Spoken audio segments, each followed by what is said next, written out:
거룩한 주일 살아계신 하나님을 예배하기 위하여서 주의 집에 나오신 우리 교우님들 한 분 한 분을 주님의 마음으로 사랑하고 축복합니다. 하나님 말씀 나누기 전에 좌우에 계신 분들을 마음문 열고 축복하고 하나님 말씀을 나눴으면 좋겠습니다. 이렇게 축복하면 좋겠습니다. 당신은 소중하신 분입니다. 이렇게 축복하겠습니다.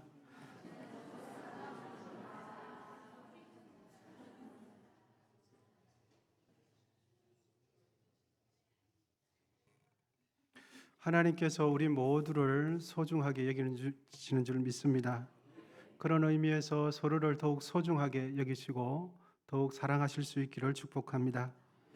교회 다니는 사람들을 이렇게 보통 부릅니다. 교인으로 부르기도 하고 성도라고 부르기도 하지요. 교인이라는 이 표현은 교회의 구성원이 되었느냐 되지 않았냐가 기준이 교인이냐 교인 아니냐 이런 표현이 되겠습니다. 그런데 반면 성도라는 이 표현은 그 사람의 영혼의 상태를 반영해 주는 아주 좋은 호칭이 성도입니다. 예수 그리스도의 피로 인하여 그의 영혼이 깨끗하게 씻음 받았으면 성도가 되는 겁니다. 거룩한 사람이 되는 거죠. 그래서 이 성도라는 호칭은 너무너무 좋은 호칭인 줄 믿습니다. 여러분, 내가 예수님 안에서 성도된 것을 사랑하시고 감사하게 생각하실 수 있기를 바랍니다. 우리는 교회의 어떤 직분을 운운하기 전에 내가 예수 그리스도의 피로 인하여 성도된 것을 깊이 항상 감사하시기를 축원드리는 것입니다. 교회가 우리에게 부여해 준 직분은 교회에서 내가 어떤 역할을 하느냐에 따라서 직분이 주어진 것이지 다른 이유는 아무런 의미가 없습니다.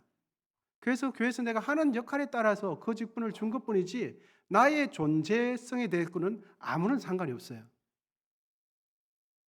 그런데 이 성도라는 이 호칭은 교회에서 행하는 나의 역할을 초월하여 하나님 앞에서 내가 어떤 존재인가를 대변해 주는 호칭이 성도라는 호칭입니다. 그러니까 그런 관점에서 봤을 때에 교회에서 불려지는 가장 값진 호칭은 성도인 것입니다. 여러분, 이 사실을 깊이 생각하실 수 있기를 축복합니다. 그런 측면에서 교회에서 부여받은 그 어떤 위치나 직분, 그 어떤 역할과 기능보다 더 소중한 것이 성도인 것입니다. 왜냐하면 우리를 성도되게 한 것은 내가 교회에서 어떤 역할하고 상관없이 예수 그리스도의 십자가 위에서 흘리신 그 보배로운 피 때문에 우리가 성도된 겁니다. 아멘 있습니까? 내가 어떤 거하고 상관없이 예수님의 피 때문에 우리가 성도가 된 것이죠. 여러분 항상 기억하시면 좋겠습니다. 내가 교회에 어떤 역할을 하고 있는 것보다 더 중요한 것은 나를 성도되게 한 하나님의 은혜입니다. 내가 교회에 어떤 직분을 받았던 그것보다 더 본질적인 감사는 그 귀한 직분은 성도입니다. 또 교회 다니는 분들을 성도라고 부르기도 하고 또 한편으로는 그리스도인이라고 부르기도 하지요. 이 그리스도인이라는 이 표현은 신약 초기 교회의 시대에 그 시기에 예수님을 추종하는 그리스도인들을 그리스도인이라고 불렀습니다. 예수님을 추종하고 적극적으로 예수님을 따라가는 사람들을 자세히 보니까 예수 그리스도께서 하신 말씀, 예수 그리스도께서 이 땅에 보여주신 삶의 모습하고 거의 똑같거든요. 그래서 예수님을 믿는 초기 교회에 예수 믿는 사람들을 그리스도인 이렇게 불렀습니다. 이 말이 시작될 때에 이 어감은 썩 좋은 어감이 아니었습니다. 긍정적인 어감이 아니라 약간 비판하고 약간 폄하하는 그 표현이 그리스도인입니다. 예를 들면 예수쟁이들 이런 표현이 됩니다. 그래서 그 당시에 사람들은 그리스도인 하면 좋은 의미가 아니라 예수밖에 모르는 사람들, 예수에 푹 빠진 사람들, 예수 그리스도를 닮아가기 무진장 애쓰는 사람들, 그것을 기쁨으로 여기는 사람들, 이것이 그리스도인이 가지는 의미입니다. 그런데 안타까운 점은 시간이 점점 흐르면서 이 그리스도인이라는 이 말의 본래적인 의미는 상실되고 예수 그리스도를 따르는 것과는 상관없이 그저 교회 다니는 사람들에게 그리스도인이라는 호칭을 사용하곤 합니다. 아주 가끔씩 교회에 출석하는 사람들도 그리스도인이라고 부르기도 하죠. 여러분, 교회의 일원이 되고 정기적으로 예배에 참석한다고 해서 그리스도인 되는 것이 아닙니다. 교회 다니는 것, 그리고 나보다 경제적으로 어려운 사람을 좀 도와주는 것, 상대적으로 내가 좀 더 착한 사람이 되는 것이 나를 그리스도인 만들어주지 않습니다. 그리스도인은 예수 그리스도의 말과 행동, 예수님께서 우리에게 보여주신 그 삶을 적극적으로 추구하고 쫓아가고 갈망하는 그 사람들에게 붙여지는 이름이 그리스도인이 되는 것입니다. 그러므로 우리 모두는 예수님의 언어습관, 예수님의 가치관, 예수님의 삶의 방식을 적극적으로 추구하고 갈망하시는 그리스도인 되시기를 축복합니다. 예수님을 향한 거룩한 결단이 있을 때 그리스도의 향기 나는 삶을 살아낼 수 있는 것입니다. 단순히 성경책 들고 교회에 한두 번 오고 가신다고 해서 예수 그리스도의 향기가 나지 않습니다. 진실로 예수 그리스도가 진리인 것을 믿고 그 삶이 나의 삶이 되기를 원하면서 쫓아가는 그 사람이 그리스도인인 것이죠. 성도라는 호칭은 예수님의 보혈로 인해서 재용서함 받은 우리의 영혼의 상태를 표현해 주는 호칭이 성도라면, 그리스도인이라는 이 호칭은 예수님의 보혈로 씻음 받고 그 이후에 우리가 어떤 삶의 방식을 추구하며 살아가야 하는지 앞으로의 우리의 삶의 형태를 선명하게 안내해 주고 제시해 주는 호칭이 그리스도인이 되는 것입니다. 오늘 본문은 우리를 향하여 이렇게 규정해 주고 있습니다. 새로운 피조물이라고 증거해 주고 있습니다. 본문 17절입니다. 우리 다 같이 한번 읽으시면 좋겠습니다. 시작.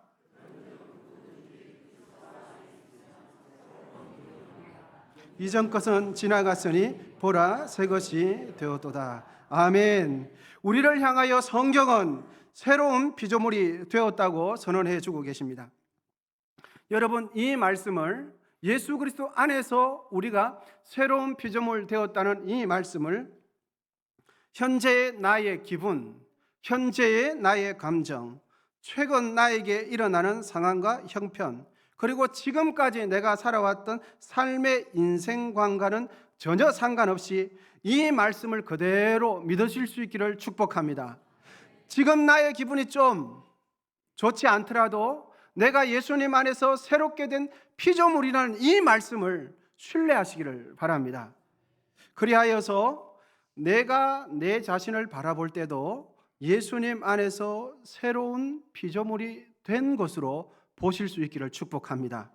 그리고 내가 내 자신을 볼 때도 그렇지만 내가 다른 지체를 볼 때도 저 지체는 예수 그리스도 안에서 새로워진 소중한 존재라는 것을 인정해 주실 수 있기를 축복합니다. 더 나아가 우리가 우리 교회를 바라볼 때도 우리 교회는 예수 그리스도 안에서 아름답게 변화된 공동체인 것을 그러한 시각으로 바라보실 수 있기를 원합니다. 왜냐하면 우리 모두가 이미 새롭게 된 것이 사실이기 때문입니다. 예수 그리스도 안에서 우리가 새롭게 피조물 된 것이 진리이기 때문입니다. 내가 생각하기에 아닌 것 같은데 이거는 성경 말씀을 믿지 않는 것이죠.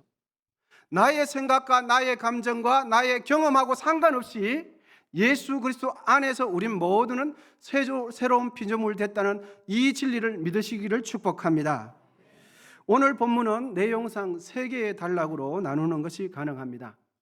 첫째 단락은 15절에서 17절로 범죄한 사람이 어떻게 성도가 될 수 있는지 그 근거를 첫째 단락에서 밝혀주고 있고, 둘째 단락은 18절에서 19절로 범죄한 사람이 성도가 됨으로 인해서 가져야 할 정체성을 규정해 주고 있으며, 셋째 단락은 20절에서 21절로 새로운 정체성을 가진 이들은 앞으로 어떤 역할을 하면서 살아야 하는지 제시해주고 있습니다.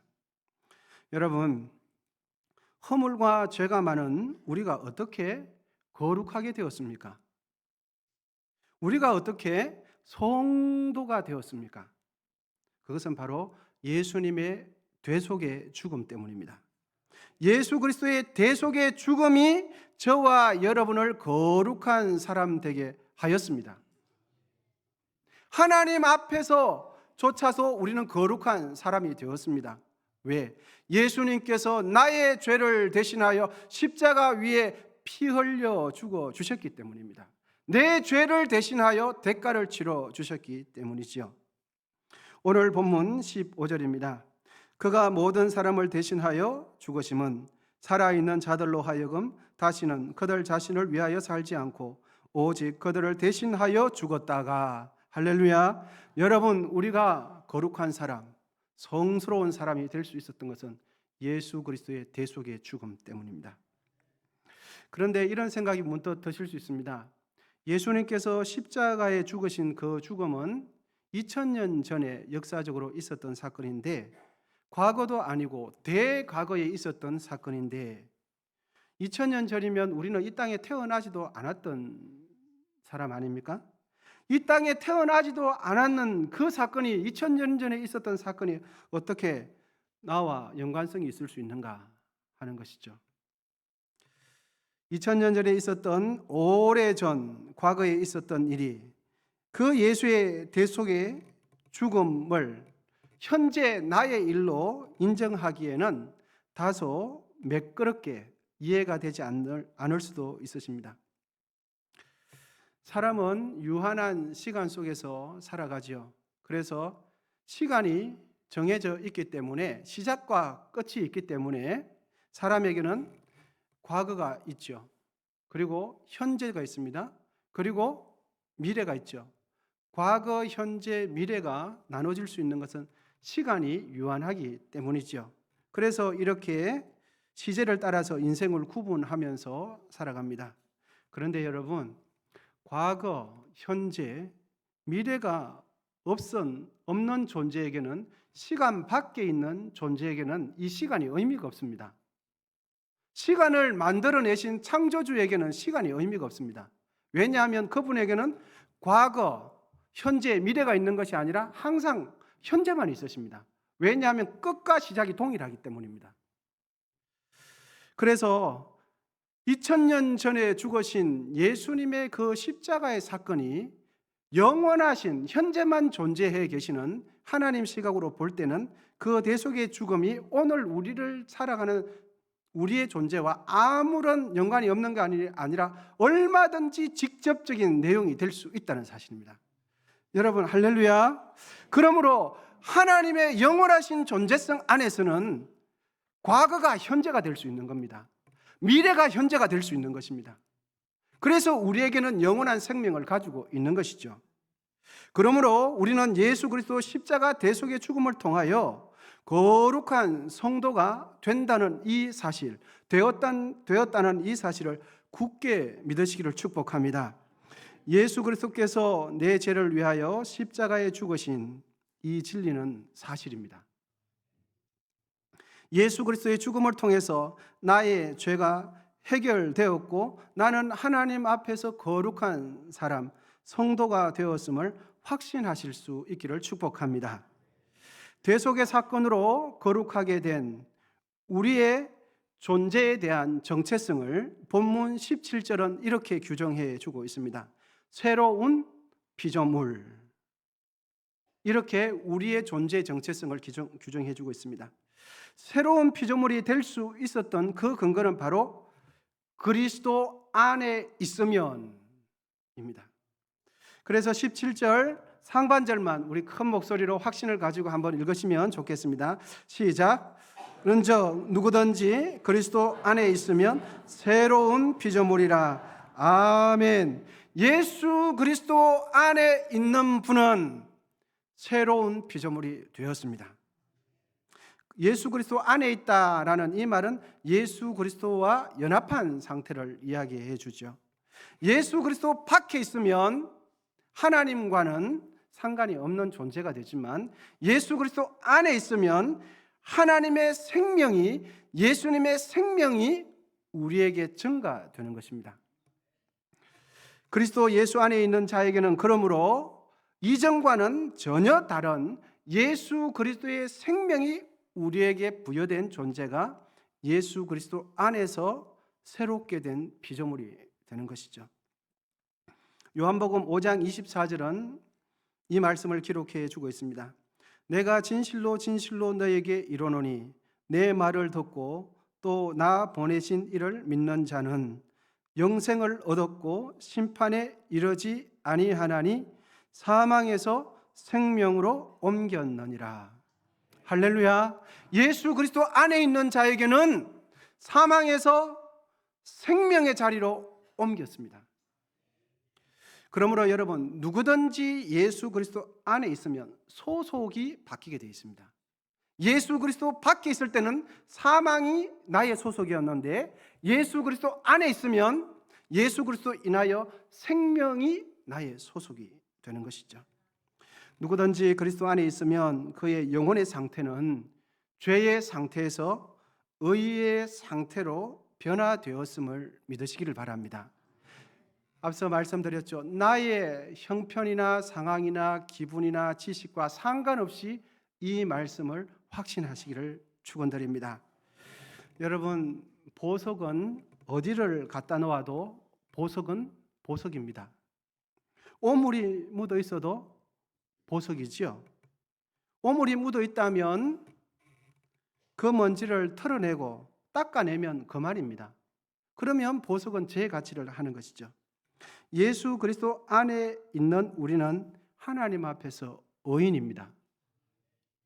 할렐루야. 의인임에도 불구하고 때로는 오물 같은 죄를 짓지요. 흠이 있지요. 털어내면 그만입니다. 씻어내면 그만입니다. 여러분, 보물은 어디 있어도 보물입니다. 예수 그리스도 안에 있는 우리는 의인인 것을 믿으시기를 축복합니다.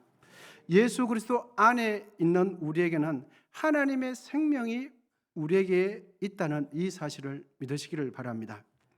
그럼 예수 그리스도 안에서 새로운 피조물 된 우리는 앞으로 어떤 모습을 추구해야 할까요? 그것은 바로 오늘 본문에서 기술을 해주는 것처럼 예수님처럼 화목해 하는 역할을 해야 합니다.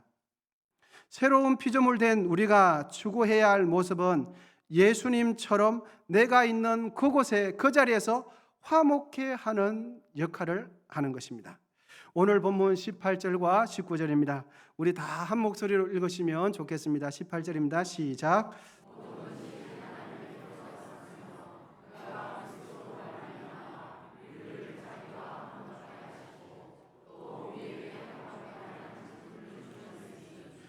곧 하나님께서 그리스도 안에 계시사 세상을 자기와 화목하게 하시며 그들의 죄를 그들에게 돌리지 아니하시고 화목하게 하는 말씀을 우리에게 부탁하셨느니라. 아멘. 예수님은 각자의 죄로 인하여 하나님과 등진 우리를 십자가의 자기 희생적인 죽음을 통해서 하나님과 우리를 화목케 하셨고 화평케 하셨습니다. 그러므로 우리가 해야 할 역할은 예수님처럼 우리도 하나님과 등진 이 세상을 화목하게 하는 역할을 해야 될 줄 믿습니다. 하나님과 등진 세상을 화목하게 할 수 있는 매개체는 복음을 전함으로 화목하게 할 수 있습니다. 우리가 화해해야 할 영역, 화목해 해야 할 또 다른 영역은 사람과 사람 사이에서 화목하게 하는 역할을 해야 하는 것입니다. 이 자리에 계신 우리 언성에 속한 교우님들께서 계시는 곳마다 속해 있는 모임 공동체마다 항상 여러분들께서 화목해 하시는 그 역할을 잘 감당하실 수 있기를 축복합니다. 내가 속한 모임, 내가 속한 공동체에 화목해 하는 사람은 우리가 되시기를 축복합니다. 우리는 그리스도의 일꾼이 되어서 하나님과 사람 사이를 화목하게 할 뿐만 아니라 사람과 사람 사이를 화목하게 하시는 그분이 바로 그리스도의 일꾼입니다. 화목케 하고 화평케 하는 자에 대해서 예수님께서 이렇게 말씀해 주셨습니다. 마태복음 5장 9절입니다. 우리 다 같이 한번 읽으시면 좋겠습니다. 시작. 화평케 하는 자는 복이 있나니 그들이 하나님의 아들이라 일컬음을 받을 것이며. 아멘. 화평케 하는 그 사람이 하나님 믿는 사람이다. 화평케 하는 그 사람이 하나님 닮은 사람이다. 이렇게 칭찬받게 될 것을 예수님께서 말씀해 주셨습니다. 갈라디아 3장 28절입니다. 너희는 유대인이나 헬라인이나 종이나 자유인이나 남자나 여자나 다 그리스도 예수 안에서 하나이니라. 아멘.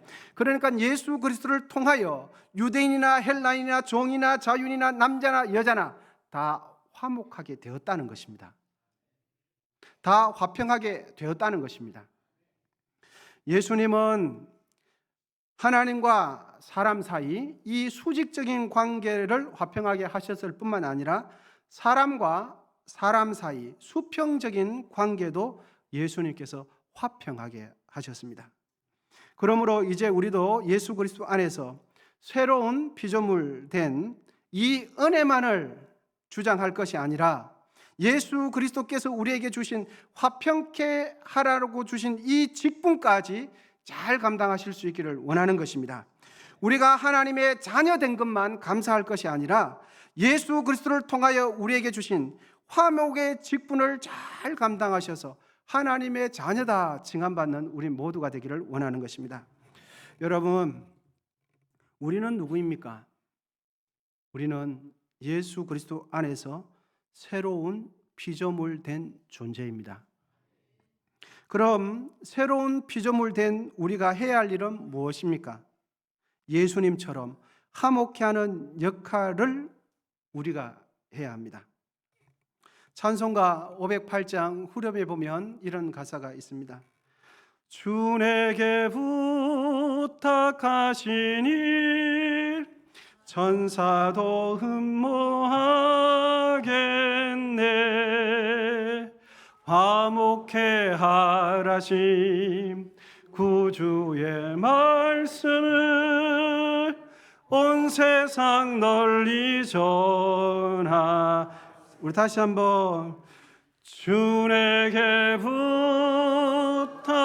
부탁하시니 천사도 흠모하겠네. 화목케 하라심 구주의 말씀을 온 세상 널리 전하세. 할렐루야. 여러분, 진짜 주의 일꾼이 누굽니까? 진짜 주의 일을 하는 사람이 누굽니까? 하나님과 덩친 세상을 화목하게 하는 사람입니다. 복음으로 화목케 하는 사람입니다.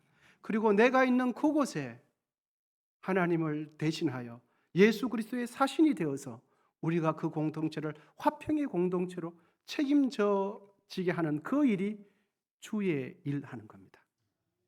여러분 믿으십니까? 한 가지 애화를 전해드리고 말씀을 마칠까 합니다. 한 랍비에게 12명의 아들이 있었습니다. 그 가정은 화목하고 사랑이 많은 공동체였습니다. 랍비인 아버지는 언제나 형제의 우애를 강조하면서 서로 격려하며 살 것을 늘 권면했습니다. 그런데 어느 날 밤 가족이 잠들 무렵 한 아이가 아버지인 랍비에게 와서는 이런 말을 하는 겁니다. 아버지, 다른 형제들은 다 잠만 자는데 저는 자지 않고 계속해서 기도하는 시간을 가졌습니다.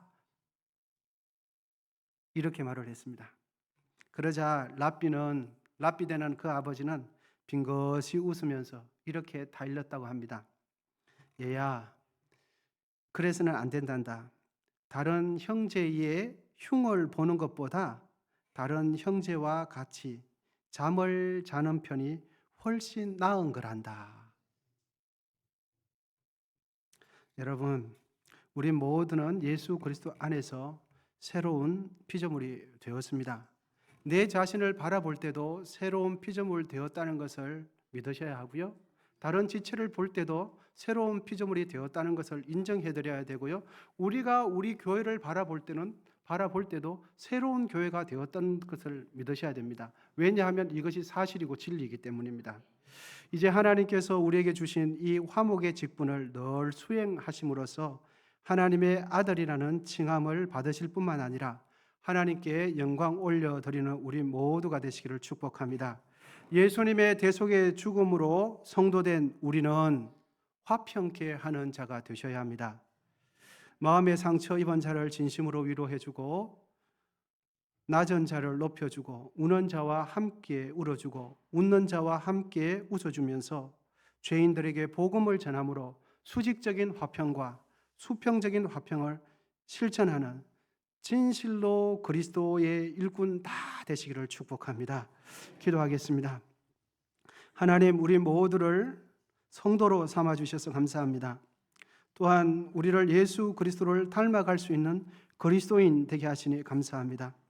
예수님 안에서 새롭게 된 피조물로서 성도에게 주어진 은혜만을 고집하지 않고 이제는 하나님께서 예수님께서 우리에게 명하시고 부탁하신 화평케 하라는 이 직분까지 충성스럽게 감당하며 순종하겠사오니 주여 우리를 붙들어 주시옵소서. 예수님의 이름으로 기도하옵나이다. 아멘.